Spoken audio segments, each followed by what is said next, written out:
Olá, começa agora mais um Beneficência na TV e neste mês de fevereiro, as cores da saúde, a campanha de conscientização aqui da Beneficência são as cores roxo e laranja. Hoje a gente começa falando sobre a cor laranja, que é a leucemia.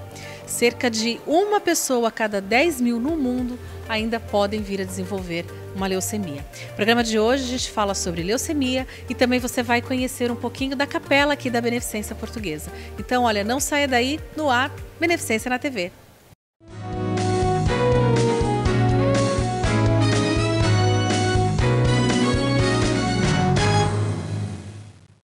Eu já começo o programa conversando com o Dr. Mário Cardoso, diretor técnico aqui da Beneficência Portuguesa, que nesse mês de fevereiro nós estamos nas cores roxo e laranja. Eu queria que o senhor explicasse a campanha, o que vem a ser essa campanha e as cores, né? Esta é mais uma atividade da Beneficência em prol da humanização das instituições de saúde. Essas cores todos conhecem, o outubro rosa, o dezembro azul, né, porque um é mama, o outro é próstata, são doenças mais conhecidas. Mas todos os meses têm as suas cores e fevereiro é o roxo, que lembra as doenças degenerativas, as doenças autoimunes como o lúpus, a fibromialgia, o Alzheimer, certo? E o laranja, que lembra a leucemia, que esta já é uma doença mais conhecida, certo? E a Beneficência se envolve nisso. Por que a Beneficência se envolve nisso?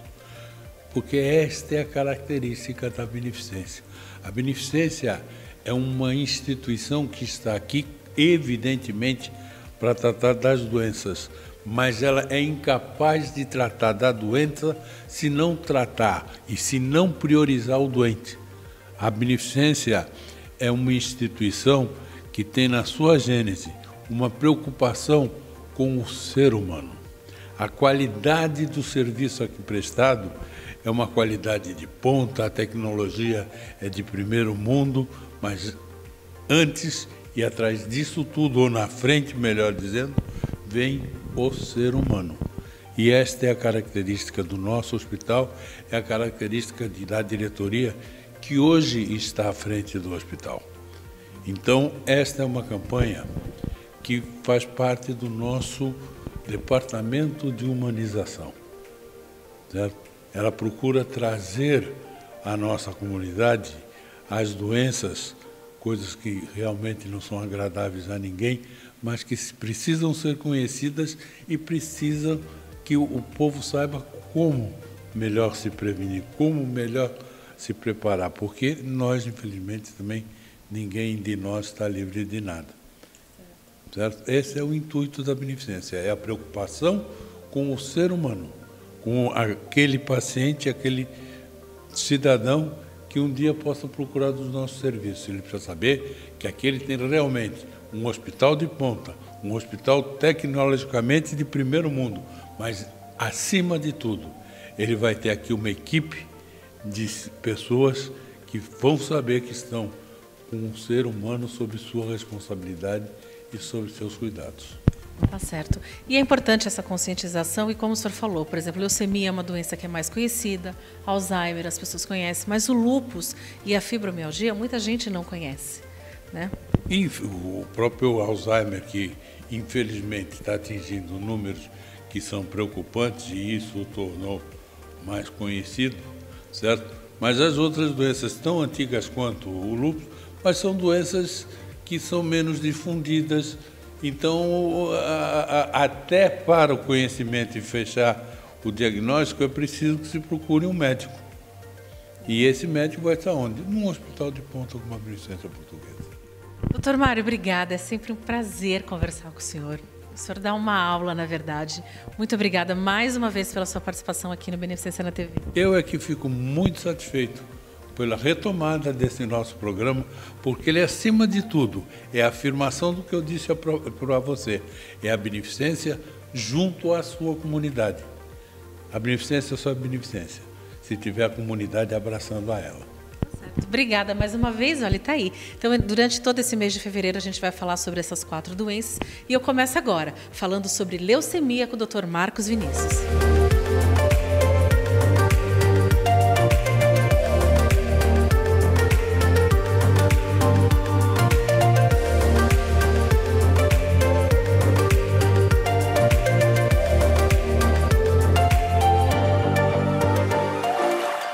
Beneficência na TV vai falar sobre leucemia e hoje eu converso com ele, que é hematologista e hemoterapeuta, Dr. Marcos Vinícius Portanova. Tudo bem, doutor? Tudo bem, obrigado. É um prazer estar com vocês. Já que nesse mês de fevereiro a gente está também na prevenção, uma campanha em prevenção à leucemia, queria que o senhor falasse o que vem a ser a leucemia, se existem vários tipos. Sim, então a leucemia, existem vários tipos. Nós temos leucemias agudas e leucemias crônicas. Leucemias agudas podem ser divididas em leucemias mieloide aguda, leucemia linfoblástica aguda. Isso depende do progenitor celular que está proliferando. Se é um progenitor da linhagem mieloide, nós vamos ter a leucemia mieloide aguda. Se for da linhagem linfóide, nós vamos ter a linfoblástica aguda. E nas leucemias crônicas, nós temos a leucemia mieloide crônica, leucemia linfocítica crônica também, além de outros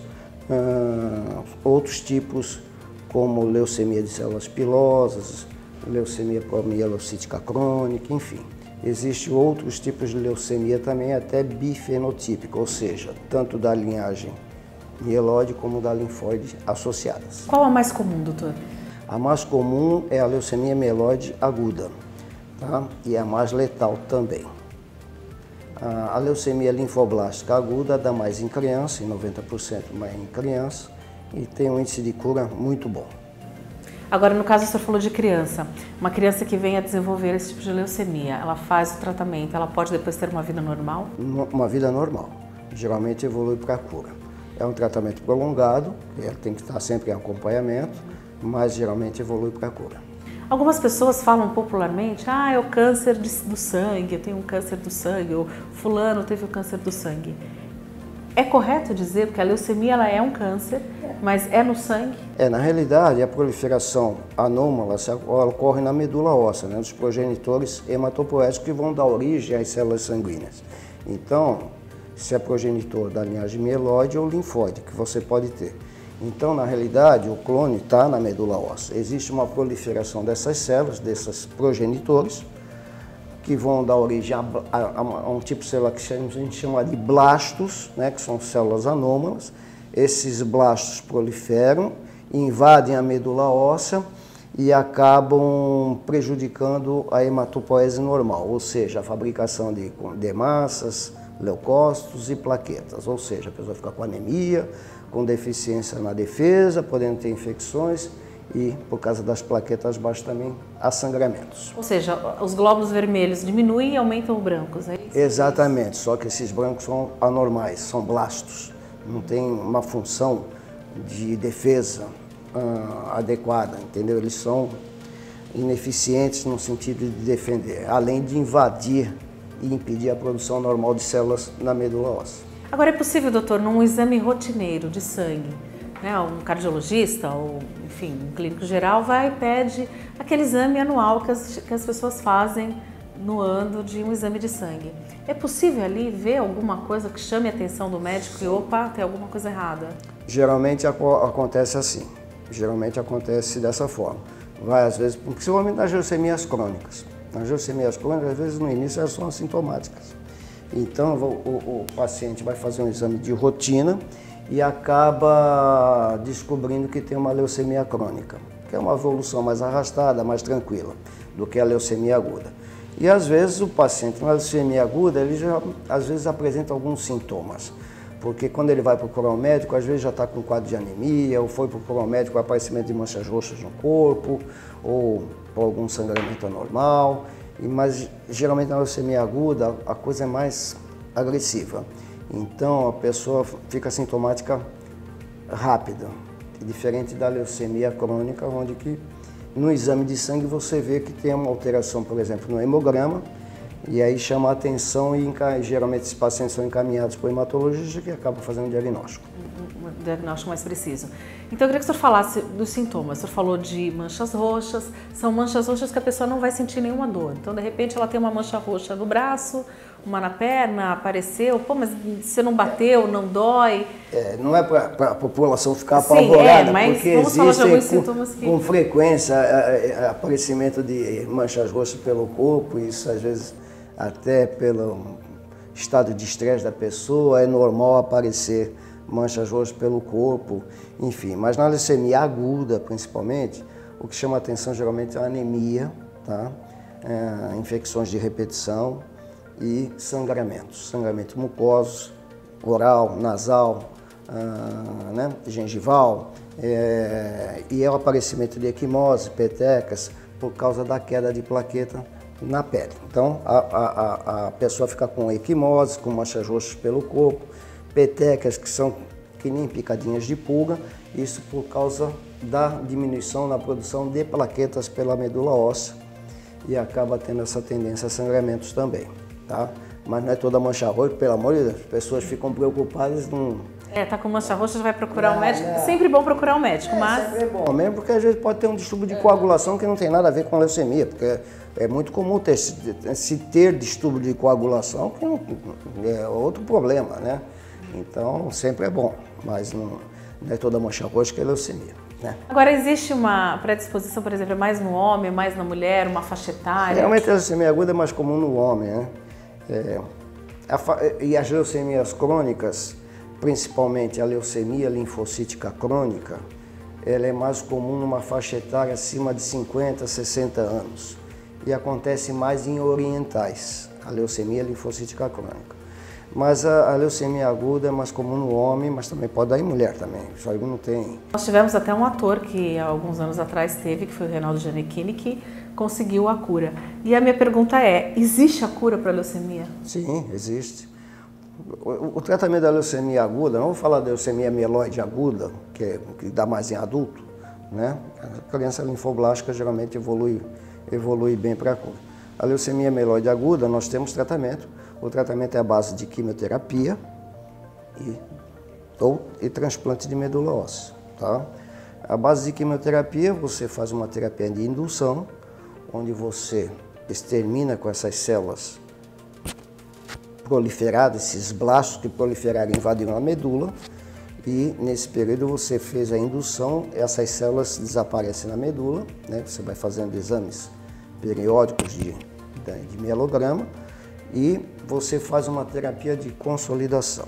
Essa terapia de consolidação pode ser repetida. A quimioterapia, ou você já pode partir para um transplante de medula óssea, se você tiver um doador compatível. Aparentado, geralmente o doador aparentado, irmão compatível, tá?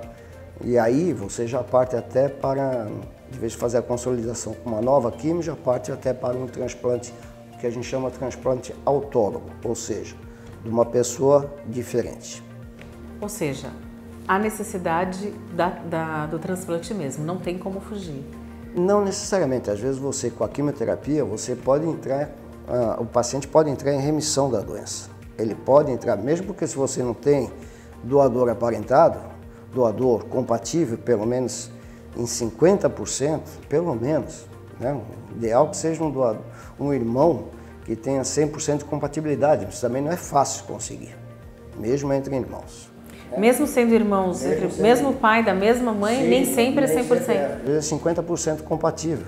Por que isso acontece, doutor? Porque são antígenos que a pessoa tem, né, antígenos leucocitários humanos, que não existe uma total compatibilidade para você fazer o transplante, mas acima de 50% existe uma chance boa. Tá? Existe uma chance boa. O seu ideal é que fosse 100%, né? Então, se você tem um doador aparentado, irmão de preferência, é claro, você às vezes consegue um índice de cura com transplante de medula óssea entre 60% e 80%. Se você não tem um doador aparentado, você vai ter que pesquisar essa medula, a famosa banco de medula óssea, que é uma coisa muito difícil de se encontrar, porém, a gente até deixa um recado para a população, que quanto mais doadores de medula se cadastrarem, e aqui nós temos em Santos o hemonúcleo que faz esse serviço. Vamos aproveitar esse gancho, doutor, porque assim, às vezes as pessoas acham, não, eu dou sangue, mas doação de medula eu não vou fazer. Acha que entra numa cirurgia. A gente já volta a falar da leucemia, mas eu queria que o senhor explicasse, então, para quem está em casa, para que seja um doador de medula e como é que funciona, que é um simples exame de sangue. O doador de medula vai coletar uma amostra de sangue para fazer os exames pertinentes para ser um doador de medula óssea. Somente ele vai ficar cadastrado lá como um doador. Se por acaso aparecer um paciente onde ele seja compatível, tá? Esse doador de medula seja compatível, ele vai ser convocado para doar, certo? E aí é simples. Hoje em dia a gente fala de transplante de medula óssea, mas na realidade, na maioria das vezes o que está se fazendo é coleta de células hematopoéticas, tá? E isso através de um equipamento de sangue periférico. Então, não existe mais aquela... Existe também esse procedimento de você coletar a medula da crista ilíaca, mas hoje se faz mais, na realidade, transplante de células hematopoéticas e são coletadas na periferia. A pessoa que vai ser doador não corre risco nenhum? Nenhum, não tem risco nenhum, nenhum tipo de risco. Não corre risco que vai estar fazendo um bem, né, doutor? Nossa, imagina, salva uma pessoa, né? Uma pessoa que pode estar predestinada a ir a óbito, ela consegue salvar, né? Exatamente. Infelizmente, acho que o número de pessoas que vêm a óbito numa leucemia é justamente por não ter esse número de pessoas, de doadores, não conseguir uma doação a tempo de... Exatamente, porque quanto mais gente for candidato a doador de medula, mais a probabilidade de você achar um doador compatível, né? Quanto mais pessoas forem se cadastrar para doar medula, maior a chance de uma pessoa conseguir um doador compatível. Para quem está aqui na Baixada Santista, quem quiser fazer a doação, como que faz? Procura o Hemonúcleo? O cadastro para ser doador de medula é lá no Hemonúcleo. Okay. Doutor, voltando para a leucemia, existe alguma predisposição que pode ocasionar uma leucemia? Predisposição é assim, a pessoa carrega oncogenes, geralmente, certo? Esses oncogenes são responsáveis pela proliferação celular desordenada e também retardam a morte celular. Isso é uma predisposição. Esse oncogenes que o senhor falou, a gente carrega dos nossos pais. Isso. Então, aquela pessoa que teve um parente, pai, mãe com câncer, tem que ficar mais atento. Sim, tem que ficar mais atento nesse sentido, fazer exames periódicos, né? Porque quando se descobre as coisas no início, tudo é mais fácil, né? Outros fatores predisponentes são radiações ionizantes, pessoas que trabalham com radiações ionizantes, pessoas que têm contato com benzeno, pessoas que têm tabagistas, pessoas que são portadoras de doenças como a síndrome de Down, doenças, a síndrome de Klinefelter, né, que são doenças com alterações de cromossomo. Isso tudo já favorece o aparecimento de leucemia. Tá? A síndrome de Down tem uma chance de 8 a 10 vezes mais de ter leucemia do que na população normal. E no caso de criança, doutor, porque ela não teve essa exposição toda? Assim, às vezes a predisposição é essas mudanças que acontecem, porque também existem nesses fatores predisponentes alterações cromossomais, né? Ou seja, não só na síndrome de Down, que é a trissomia do 21, na síndrome de Klinefelter, que é um cromossomo X a mais, mas você tem alterações em cromossomos que nós não sabemos que temos muitas das vezes, né? Então, são translocações cromossomiais, inversões de cromossomo, enfim, deleções de cromossomos, que a gente não está vendo isso na gente, não é um exame que a gente faz de rotina. Então, isso pode predispor também ao aparecimento de leucemia. O senhor falou de anemia, que é um dos sintomas, né? Aquela pessoa que tem anemia constantemente. Então, uma vez por ano, qualquer coisinha, ela tem uma anemia. Existe aquele outro tipo de anemia que agora me foge o nome, que é uma coisa crônica, acaba sendo uma anemia crônica. Essa pessoa, ela tem uma grande chance de desenvolver uma leucemia. Não. Não? Não. A leucemia é uma coisa e a anemia é outra. A anemia, ela aparece na leucemia. A leucemia é uma proliferação celular desordenada da linhagem branca, que invade a medula óssea e impede a produção normal de células sanguíneas. A pessoa que tem anemia, ela pode ter anemia por diversas causas. Anemia por deficiência de ferro, muito comum na mulher que não se alimenta direito ou que menstrua excessivamente, principalmente mulher em idade fértil. Anemia por deficiência de vitamina B12, anemia por deficiência de ácido fólico. No caso de uma mulher que ela tratou uma leucemia, ela conseguiu um transplante, ela conseguiu a cura. Isso foi numa idade ainda jovem, ela pode vir a engravidar? Sim. E o bebê corre um risco de também? Aqui tá, nós temos o oncogenes, né? O oncogenes a gente carrega, né? Entendeu? A gente carrega o oncogenes. Então, se vai ter, é difícil dizer, mas existem probabilidades, né? Quem teve câncer na família sempre tem que estar esperto. Sempre tem que estar esperto, porque carrega o oncogenes, né? Fazer exame de sangue anualmente é primordial. E dependendo da faixa etária, até de 6 em 6 meses, né? Para o jovem, pelo menos uma vez ao ano e após 50, pelo menos duas. Eu ia perguntar agora, qual a idade que o senhor acha que tem que fazer de 6 em 6? Entre de 6 em 6 meses é interessante. Ok. Doutor, obrigada pela sua participação aqui no Beneficência na TV. Então, deixa o seu recado para aquela pessoa que está recebendo um diagnóstico de leucemia ou que já recebeu. Então, a pessoa que recebeu um diagnóstico de leucemia, que fique tranquila, porque hoje as chances de cura são grandes, né? Principalmente se tiver um doador aparentado, né? Faz o transplante e cura. E mesmo o tratamento quimioterápico é curativo, né? Ele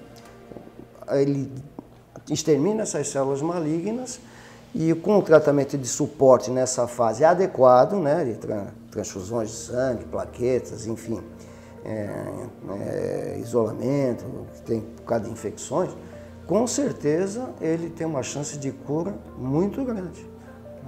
Então, e é o que eu sempre falo, quanto mais pessoas se candidatarem a serem doadores de medula, melhor, porque as chances de quem está com problema aumentam muito de ter um doador compatível, de achar um doador compatível para o transplante. Ok.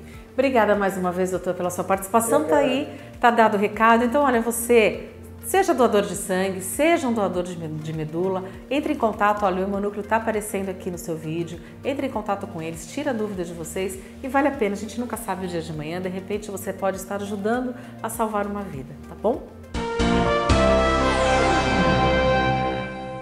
Estou aqui na capela da Beneficência Portuguesa, ao meu lado o Padre João Bosco. Tudo bem, Padre? Padre, qual a importância de uma capela dentro de uma instituição como a Beneficência Portuguesa e que atende não somente os familiares e os enfermos, mas também a população aqui da região, né, Padre? Tá.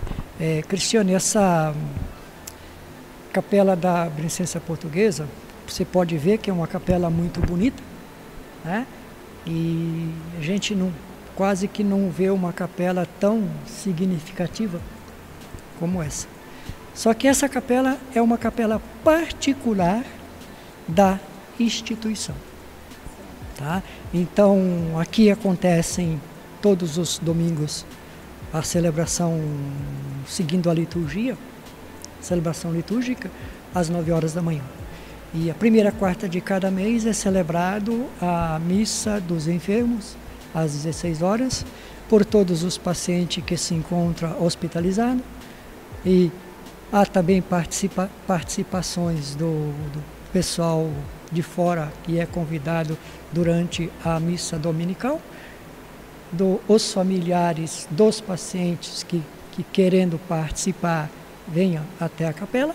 Sim. Todos os colaboradores do hospital em si, né? Sentir a vontade e muitas famílias dos pacientes procuram, ou mesmo os pacientes, quando tem um tempinho livre lá no seu quarto ou no seu andar, eles procuram a capela.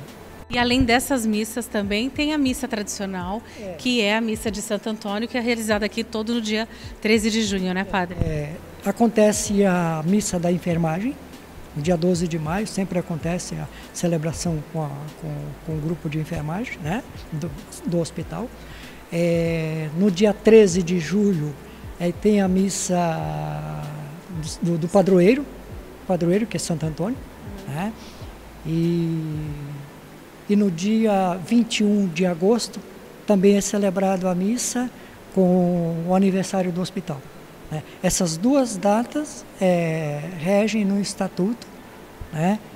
Que tem que acontecer essas celebrações. O senhor, antes da gente começar a entrevista, o senhor estava contando algumas histórias, dando umas explicações. O senhor falou que tem uma caixinha, que o senhor chega aqui todo dia de manhã e vai nessa caixinha para ver se tem pedidos, né? E aí são os pedidos para que o senhor vá fazer uma oração para os enfermos. E como é que funciona isso? A pessoa está lá internada, ela quer vir, ela vem direto aqui na capela ou precisa procurar alguém da administração? Não, geralmente quando não procura o pessoal da administração, muitas vezes é a hora que eu passo em frente à recepção aqui, a recepcionista tem recados, pedido de oração, pedido para o padre ir visitar os enfermos hospitalizados. E eu chego todos os dias, vou à caixa de recados que está ali, pego os pedidos e vou ao encontro solicitado dos familiares. E o que representa, dentro da Igreja Católica, dentro da sua visão, essa oração dos enfermos para aquele paciente naquele momento? O que representa essa oração, padre? Filha, eu vou dizer para você o seguinte, lá o próprio Jesus Cristo mostrou todo o seu amor para com a humanidade. E num momento desse, a pessoa se sente fraca. Ela quer se apegar em alguma coisa. E por isso, a ação da pastoral, num momento desse, é de suma importância para o enfermo. E muitas vezes há essa transformação. Mas é a presença do amor misericordioso de Deus. É Deus agindo, Deus manifestando naquele momento através, seja do padre, seja alguém da pastoral da saúde, seja do médico. É importante entender e compreender que essa força que nos faz superar.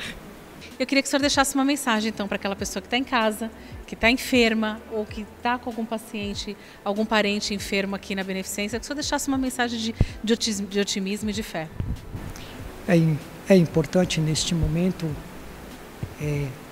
a força, a luz de um Deus que é misericordioso, que é Pai, que acompanha na história de toda a humanidade.